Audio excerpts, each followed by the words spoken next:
Molweni wakhaya, igama nguSiviwe Mahlahla. Uh, One of the members of the association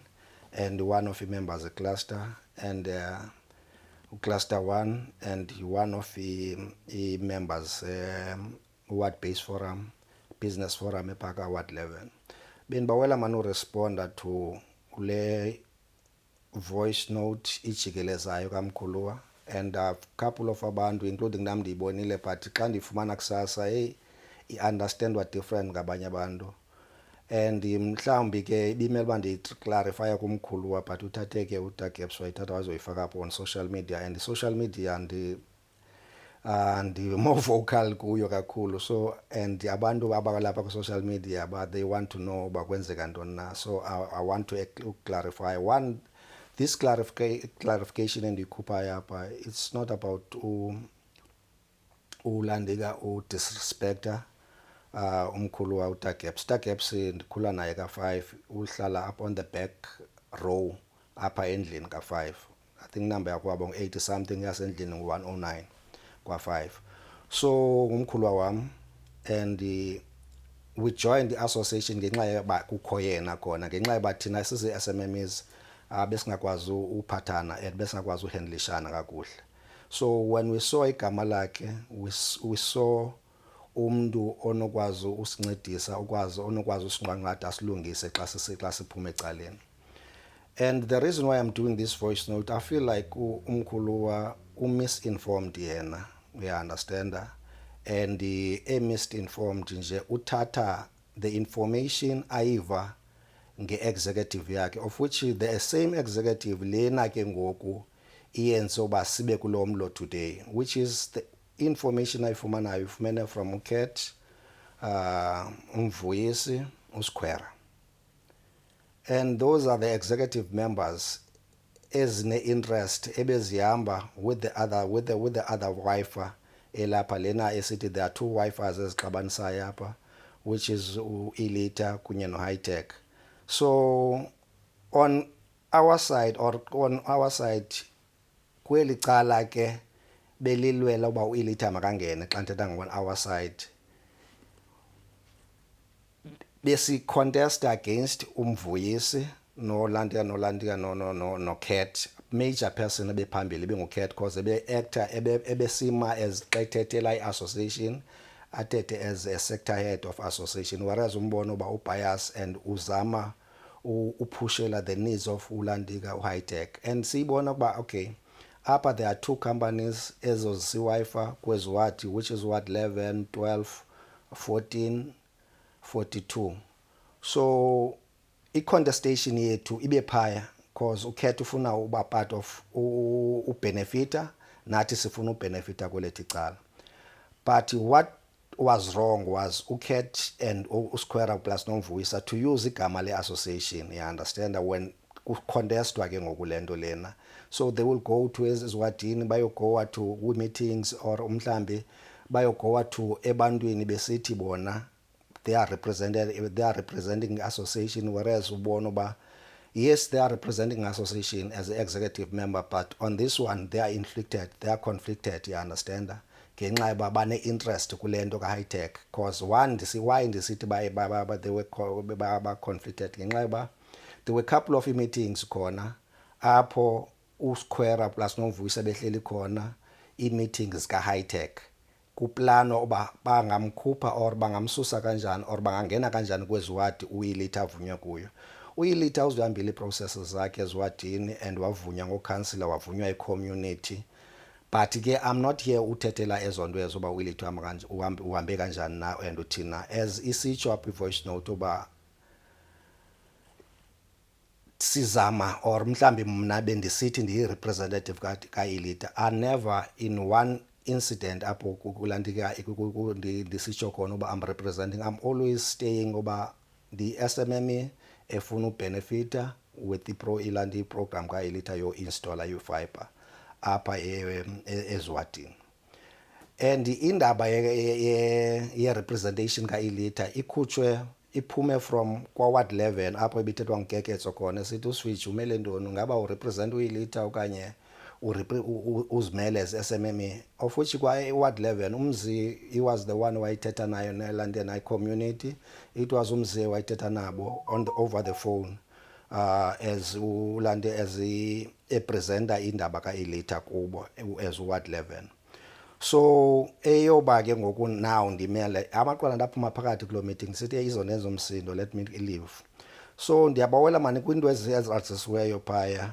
umonakalo owenziwe zii-members. I think umkhuluwa akayi-understand and umkhuluwa uTagebs ungumuntu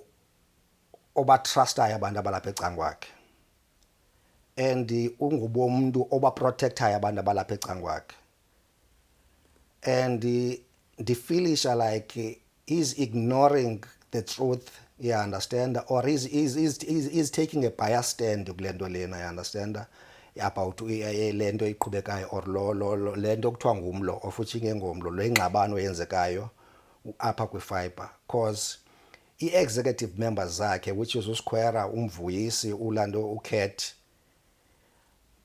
balapha kule fight silwayo and uadviswa ngabo bakwenzeka ntoni egroundini, which is the narrative kaMvuyisi kaKat kunyanga kaLando yilena ayivayo qha. And if ke ebefuna uyiva ngibimela ba naye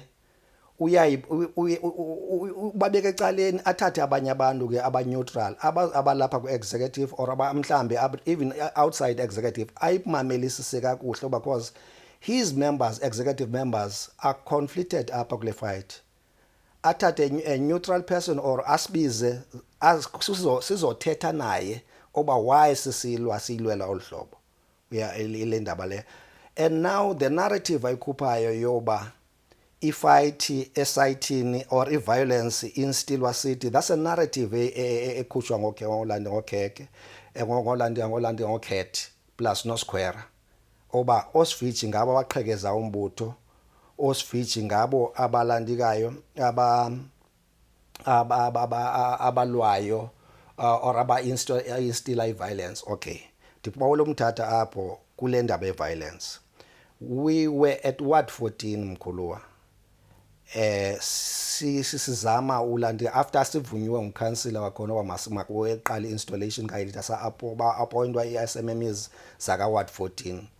oba maziyongena khona exesha siphaka Ward 14 khona siyojonga le into ba bayasebenza iSMMEs khona. We've been approached by abantu abane firearms ezingqeni abasuka eBhayi abasuka ka High Tech, and a day before that there was a meeting ibihlelwe nguSquare kunye noKat ehlelwe kaYako with the same people baka High Tech, and le violence ithethwa ngayo esayithini we never zange andiphathi asiphathi ne-firearms xa siye esayithini thina. People abaza khona with the security guard, with the tactical team, you understand, ene security guard ezine-firearms esayithini and ezomisa iproject ezomisa thina ekusebenzeni, it was High Tech and ihamba noMvuyisi noKat on the background. So indaba yoba sithi abaqala iviolence elandikeni and ke mkhuluwa siye sadecide as abantu balapha eMdantsane ke ngoku and amajita apha kwezawati oba we cannot be intimidated, and aba bantu bas-intimidate ngabantu abane-firearms abane-securities besebenzisa igama lakho. We know for a fact that wena awukho nto ikudibanisana laa nto yaphaya and ekulwisayo phaya esayitini. Hence we're saying we will fight le nto lena cause uTagebs akayazi le nto iqhubeka apha, and until usibize wena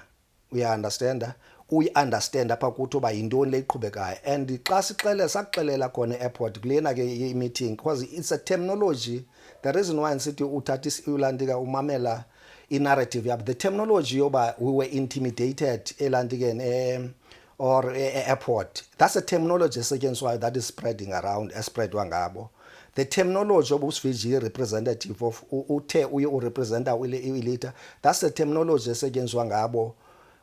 to spread lento lena when bengcolisa lento yethu, you understand. So hence we're saying I'm saying actually indaba yaphaya yaka Ward 14 people abasiphathele abantu abasuka outside, abasiphathele abantu baseBhayi, abasiphathele abantu abane-firearms, abasiphathele abantu abangezona SMMEs ezinemipu abathenjiweyo balapha eMdantsane understand abathenjiweyo mabaye esayitini bayokhupha thina we took a stand sathi azokwazi kwenzeka yana sena if bafuna kusidubule mabasidubule siphaya and yayibawela ke nalena indaba yeassault mkhuluwa kalandi kaAsanda which is uxheko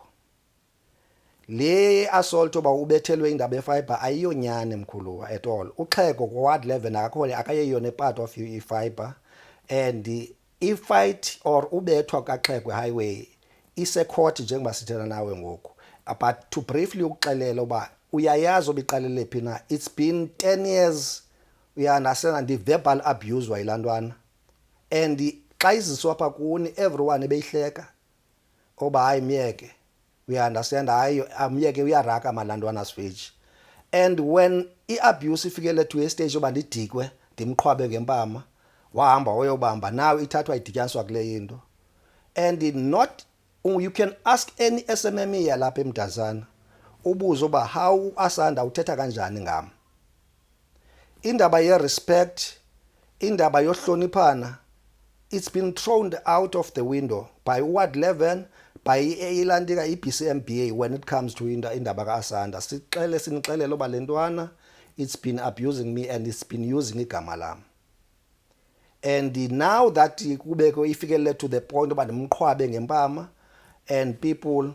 bayakhalaza and abayibuzi noba bekutheni ukuze uzomqhwaba ngempama yilena isecourt ngoku why akekho umuntu osuqhwayo kunini